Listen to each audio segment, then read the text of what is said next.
우리가 마음이 좀 짠하지 않습니까?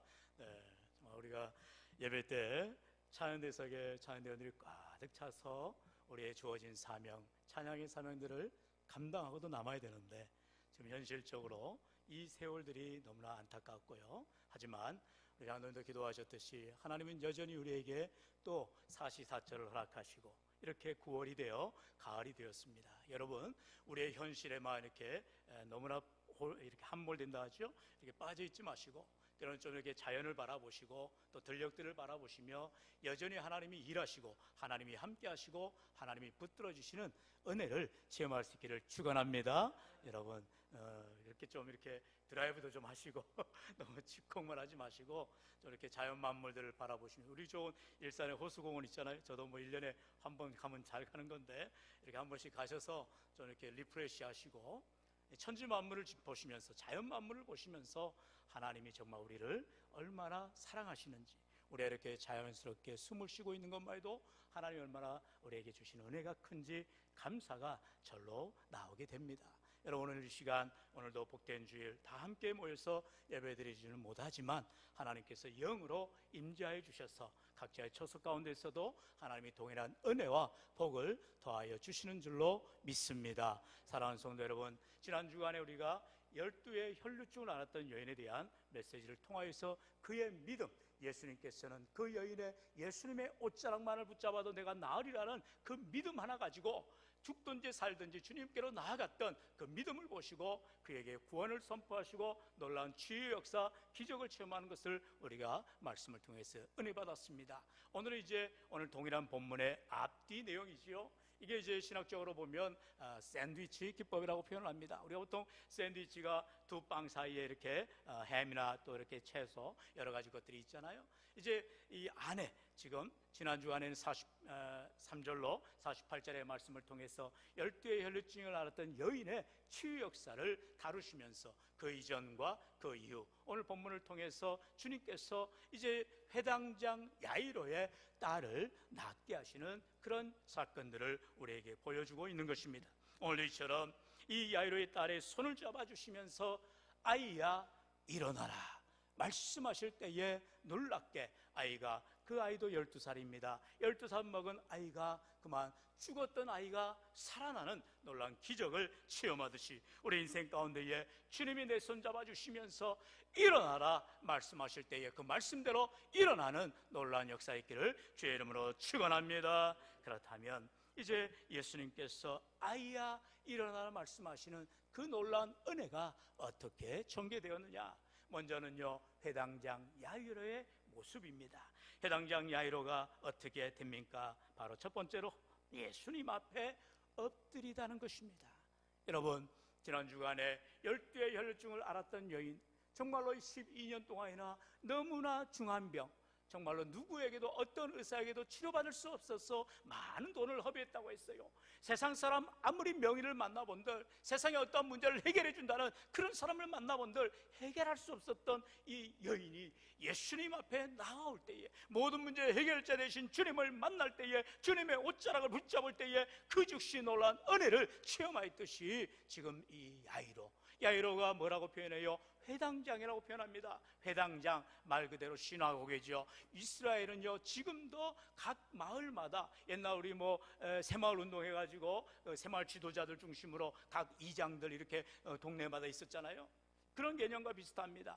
유대인들은 이제 남성 10명이 모이면 항상 시나고게라 해서 회당을 만듭니다. 그래서 유대인 공동체는 항상 시나고게, 회당 중심입니다. 그곳의 장입니다. 다시 말하면 리더라는 거죠.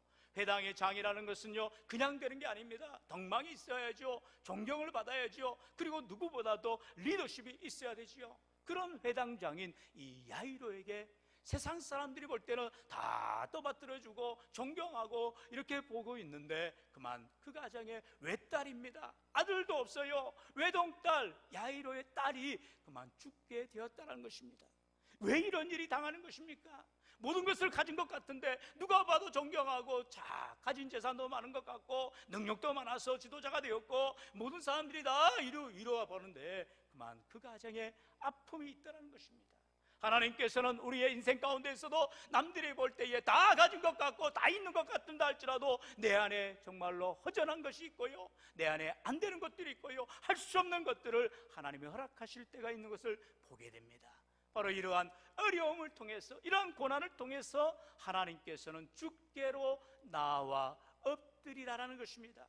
회당장은 모든 문제의 해결자가 주님이심을 알고 예수님 앞에 달려와 그 발 아래 엎드리는 것입니다. 오늘 본문에 보니까 41절로 42절에 말하지요. 우리 41절, 42절 한번 같이 읽어봅니다. 시작. 이에 회당장인 야이로라 하는 사람이 와서 예수의 발 아래 엎드려 자기 집에 오시기를 간구하니, 이는 자기에게 12살 된 외딸이 있어 죽어가미러라. 예수께서 가실 때에 무리가 밀려들더라. 아멘. 지금 회당장 야이로에게는요, 예수님밖에 보이지 않는 거예요. 자기의 외동딸이 죽게 되었으니 이제 예수님을 만나고 예수님이 오셔서 내 딸의 손만 잡아주시면 내 딸을 일으켜주시고 내 딸을 살려주실 거라는 그런 절박한 믿음을 가지고 자신의 체면과 자신의 모든 사회적 지위를 다 내려놓는 것입니다. 많은 사람들이 보고 있는데도 예수님 앞에 털썩 무릎을 꿇는 것입니다. 예수님의 발 아래 엎드리는 것입니다. 종과 같은 모습을 가지는 것입니다. 아무리 지도자다 해도, 아무리 회당장이어도 그의 딸이 죽어갈 때에 얼마나 마음이 미어지고 천갈래 만갈래 찢어졌겠어요. 그렇기 때문에 아이를 살리라는 그 마음 가지고 예수님 앞에 달려와서 모든 체면과 권위를 내려놓고 내 힘으로 할 수 없습니다, 주님 살려주세요, 주님 도와주세요라고 간절히 매달리는 것입니다. 여러분, 우리가 성경에 보면 이러한 광경들을 많이 보지요. 예수님께서 이제 고기를 낚고 있는 베드로를 만나십니다. 처음 만날 때 일입니다. 어떤 일이 일어났어요? 밤새도록 베드로가 그의 동생 안드레와 또 동업자인 야고보와 함께 갈릴리 바다의 그 구석구석을 손바닥 보듯이 알고 있는 잔뼈 굵은 어부였습니다. 평생을 갈릴리 바다에서 고기 잡았잖아요. 그런데 그날따라 밤새도록 고기가 당연히 만선을 이룰 정도로 모든 고기를 잡았어야 되는데 한 마리도 잡지를 못하고 그물을 새벽녘에 기우는 것입니다. 어깨는 쭉 처집니다. 도대체 나에게 무슨 문제가 있느냐? 내가 기술이 없냐? 내가 능력이 없냐? 내가 고기를 못 잡냐? 한탄하면서 베드로가 어깨가 축 처져 아무것도 할 수 없을 때, 그때 예수님께서 다가오셔서 말씀하십니다. 저 깊은 데로 가서 그물을 내려라. 딱 보아하니까 예수님이 낯설어요.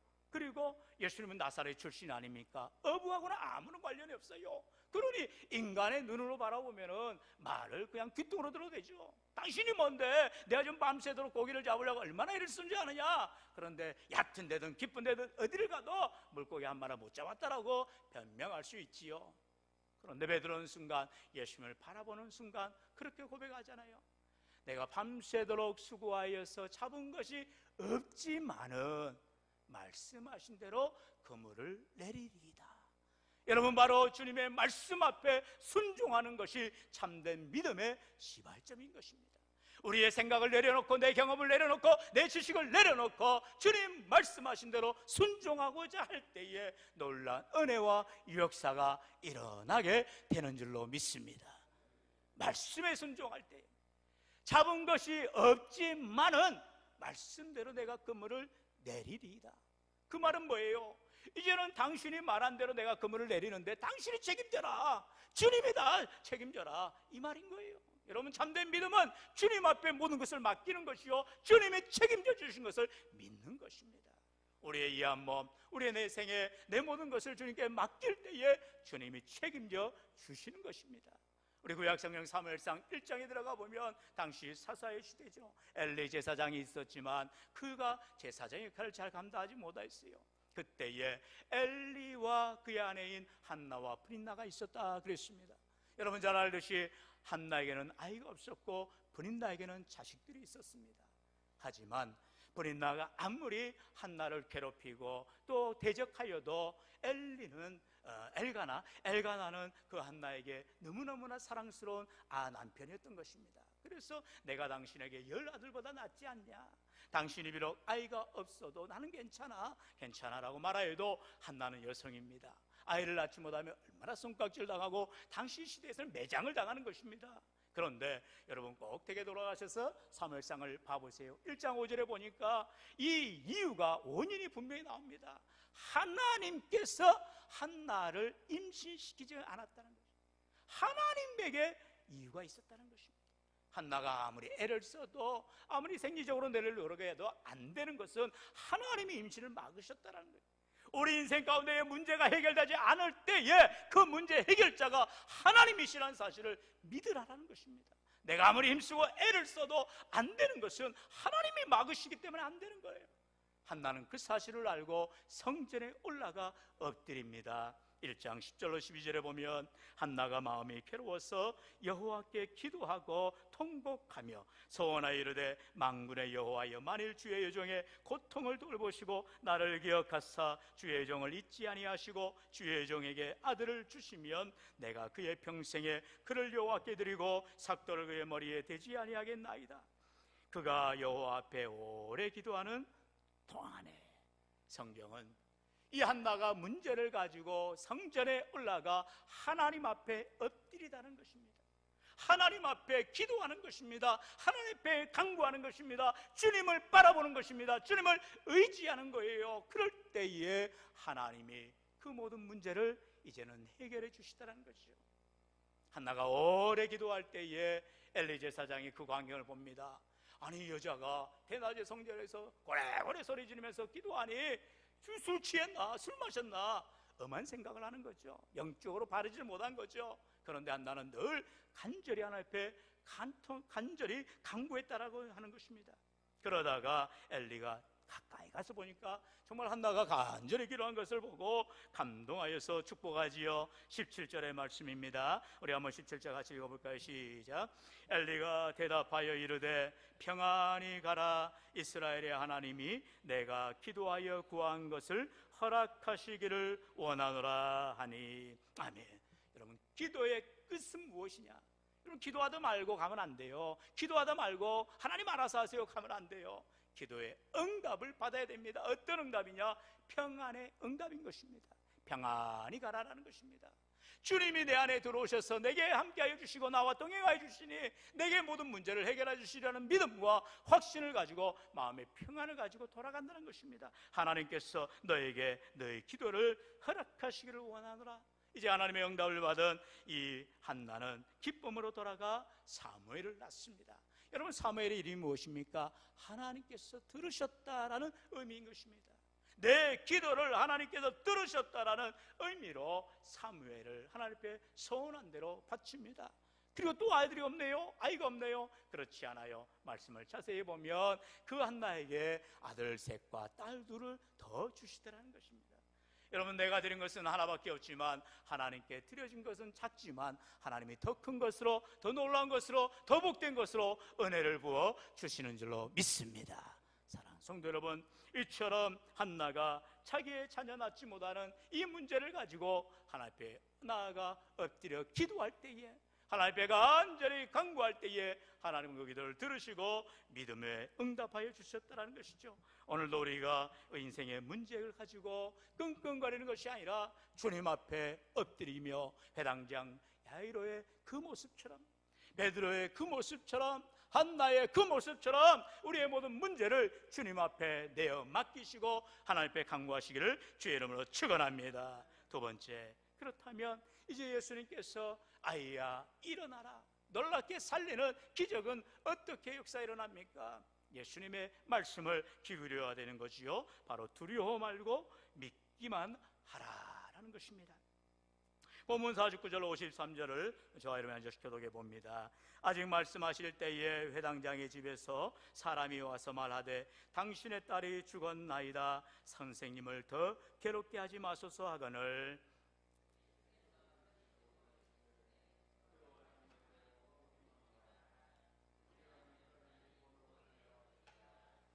그 집에 이르러 베드로와 요한과 야고보와 아이의 부모 외에는 함께 들어가기를 허락하지 아니하시니라.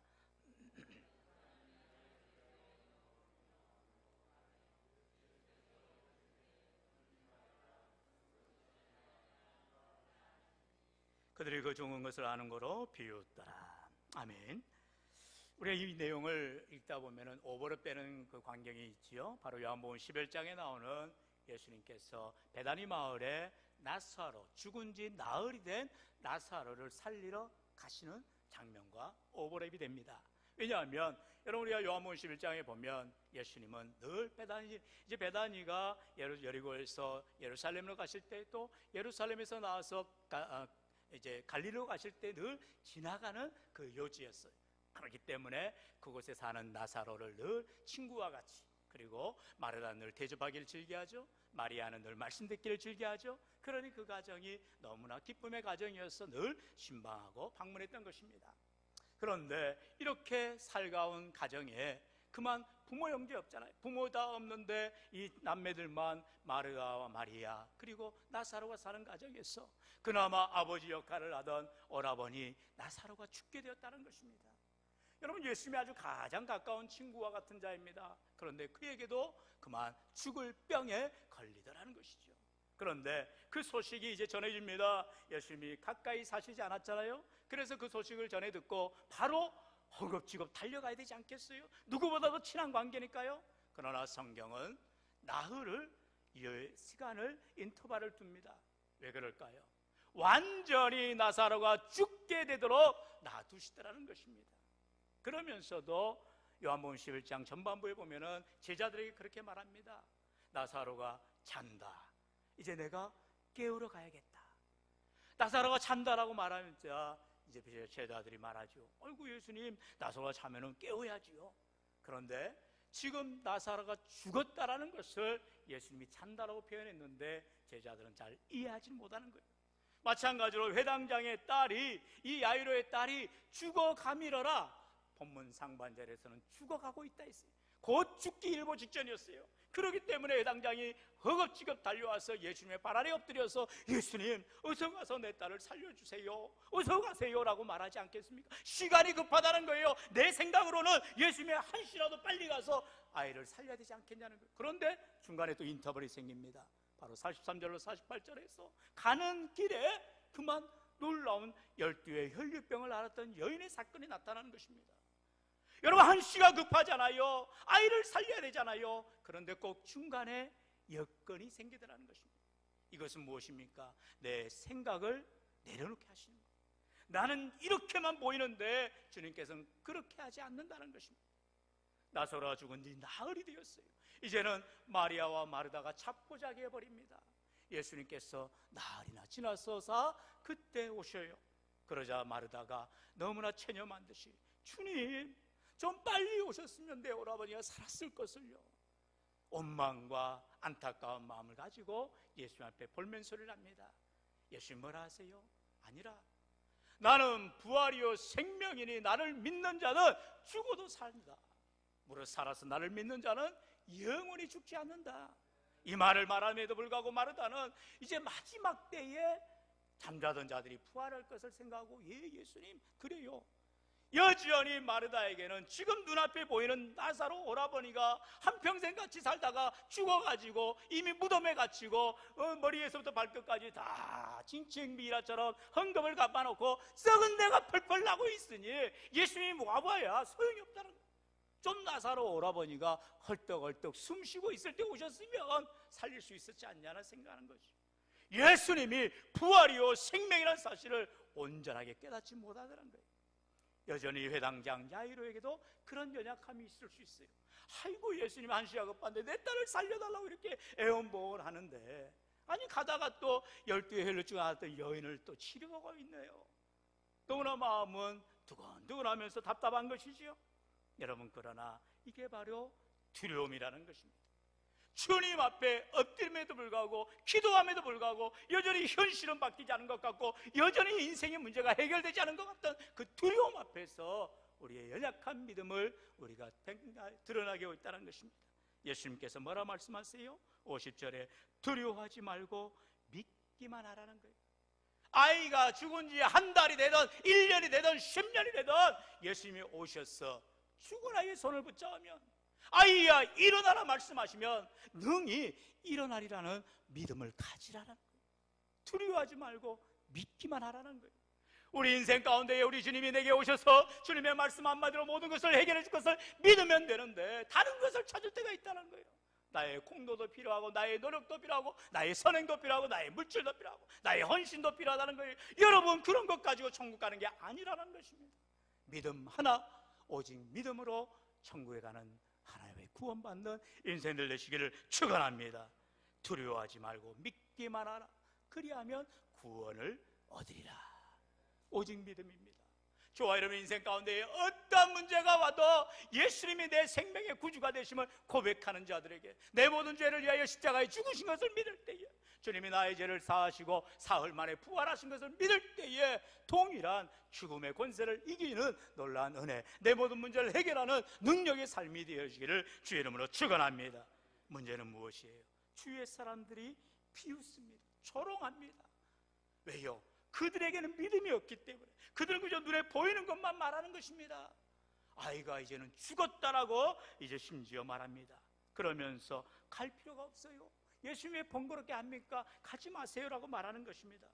여러분, 죽었으니까 예수님이 필요하지 않아요. 안 되니까 예수님이 해결해야 되지 않아요. 우리는 할 수 없으니까 주님만 우리 문제를 해결할 수 있다는 것을 고백해야 되지 않냐는 것입니다. 이 동일한 본문의 내용이 이제 우리 마태복음 9장과 또 마가복음 5장에서 나오는데, 마태복음 9장에 보니까 그렇게 말씀해요. 예수께서 그 관리의 집에 가사 피리 부는 자들과 떠드는 무리를 보시고 이르시되 물러가라, 이 소녀가 죽은 것이 아니라 잔다 하시니 그들이 비웃더라. 예수님께서 그 아이를 낫게 하시고 살리시고 구원케 하실 터인데 만왕의 왕이 되신 예수님을 믿음으로 바라보지 못하니 어떻게 저 죽은 자를 살릴 수 있느냐? 비웃는 것입니다. 조롱하는 것입니다. 지금도 여전히 온 천지 만물을 지으시고 주관하시며 우리의 생사복을 인도하여 주시는 전능하신 하나님을 믿으면 우리는 모든 문제를 주님께서 친히 해결해 주실 터인데, 세상 사람들은 눈에 보이는 것만 믿기 때문에, 그들은 연약하기 때문에 비웃는 것입니다. 조롱하는 것입니다. 손깍질하는 것입니다. 심지어 정부조차도 예배를 방해하는 것입니다. 사랑하는 성도 여러분, 이런 어려움 속에서도 여전히 우리는 믿음으로 주님을 바라볼 수 있는 참된 믿음, 주님이 함께 해주시는 참된 믿음 회복하시기를 주의 이름으로 축원합니다. 히브리서 11장은 말하잖아요. 믿음은 바라는 것들의 실상이라 했어요. 보지 못하는 것들의 증거라 했다는 것입니다. 봐야 믿겠다는 것은 과학적이요 증거주의요 합리적인 사고방식입니다. 그러나 봐야만 믿을 것입니까? 베드로가 고기가 보이는지 봤습니까? 베드로가 깊은 데 들어가서 고기가 이렇게 철렁철렁 보이는 것을 봤습니까? 아니에요. 주의 말씀 의지해서 믿음 가지고 그저 그물을 내렸던 것입니다. 여러분, 우리가 잘 알듯이 노아가 방주를 지을 때에 그 수백 년 동안에 노아는요 하나님 말씀 한마디 붙들고 그가 방주를 짓기 시작합니다. 얼마나 많은 사람들이 손가락질해요. 대낮에 땡볕에 그 나무로 큰 길이만 해도 130m 넘는다 하잖아요. 어마어마한 방주를 지을 때에 노아는 모든 사람들의 손가락질과 비웃음과 조롱거리에도 불구하고 하나님 말씀 붙들고 우직하게 정말로 믿음으로 배를 짓더라는 것입니다. 오늘도 이 고난 가운데에, 코로나의 위기 가운데에, 참으로 경제의 위기 가운데 있다 할지라도 내 믿음은 변함없이 주님 말씀 붙들고 십자가 의지하고 나아갈 때 하나님께서 나의 그 신실한 믿음을 보시고 반드시 동행하시며 함께 해주시는 은혜가 있기를 주의 이름으로 축원합니다. 이제 마지막으로 이렇게 주님께서 두려워하지 말고 믿기만 하는 그 자들에게 바로 한마디에 말씀하세요. 달리타고 아이야 일어나라라고 말씀하시는 것입니다. 여러분, 본문 54절 56절의 말씀이지요. 우리 같이 읽어봅니다. 시작.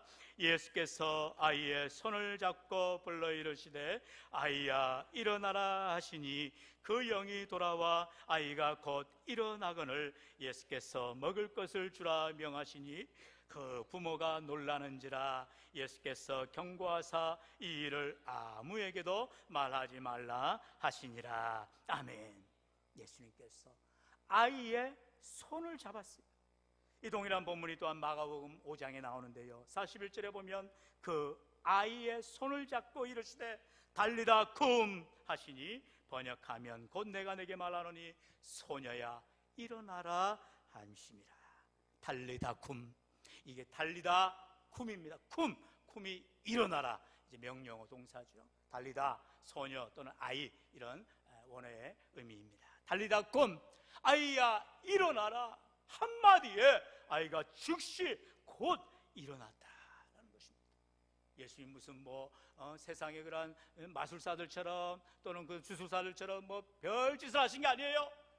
아이의 손을 잡고 인격적으로 나가신 주님이 내 손 붙잡고 아이야 일어나라, 동신아 일어나라, 여러분 일어나세요라고 말씀하실 때 그 음성대로 우리의 사망과 어두움과 절망과 좌절의 근심의 모든 문제에서 벌떡벌떡 일어나 하나님 앞에 영광 돌리는 우리 모두가 되어야 할 줄로 믿습니다.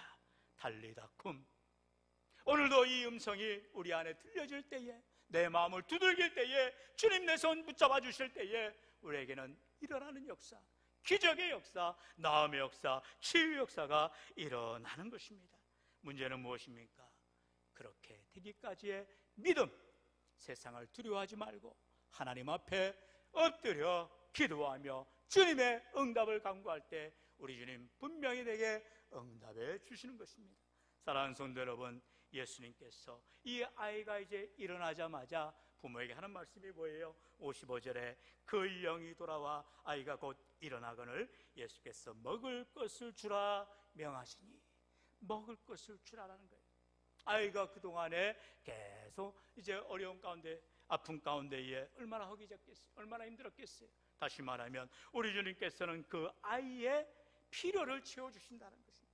아이가 사는 것만 문제가 아니라 이제는 풍성한 열매를 얻고 이제는 기쁨의 삶을 살아가고 이제는 그 아이로 하여금 이제 회복되는, 완전히 치료되는 역사를 이루어 가시더라는 것이죠. 오늘도 내 인생 가운데에 굶주림의 문제, 고통의 문제, 인생 가운데에 여러 가지 해결할 수 없는 모든 문제를 우리 주님이 다 아시고 해결해 주실 뿐만 아니라 해결책을 보여주시며 응답해 주시며 역사하여 주시는 은혜, 달리타굼의 역사가 있기를 축원합니다. 사랑하는 성도 여러분, 오늘도 주님께서 우리에게 부활이요 생명이 되실 뿐만 아니라 여전히 주님 앞에 엎드리는 자들에게, 주님 앞에 구하는 자들에게, 두려워하지 말고 예수를 믿는 자들에게 주님 내 손 잡아주시며 달리다 굼 말씀하시며 우리의 문제를 해결해 주시며 내게 필요를 채워주시며 넉넉하게 이기도록 성립케 해주시는 복된 은혜가 있으시기를 주의 이름으로 간절히 축원합니다.